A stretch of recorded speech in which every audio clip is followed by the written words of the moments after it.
right, so Mom wants for dinner. Tonight's dinner will include the following ingredients. Cheating fried chicken strips. Cheating corn. Brown gravy in a brown gravy bag. Whatever thingy. Instapot is making mashed taters. I'm making the copycat chi way of the famous KFC chicken bowl. Cheated with dishes. First layer is your mashed potatoes. After you've whipped them, add butter and milk. Yum, I left the skins on, sorry. Not sorry. Second layer, go ahead and slap on that corn, 1-2 cans, whatever you prefer.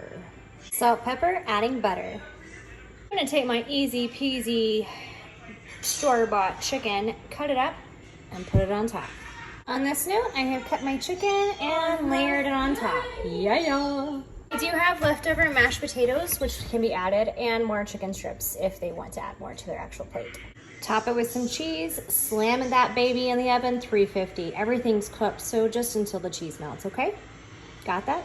Just until the cheese melts, don't burn your dinner.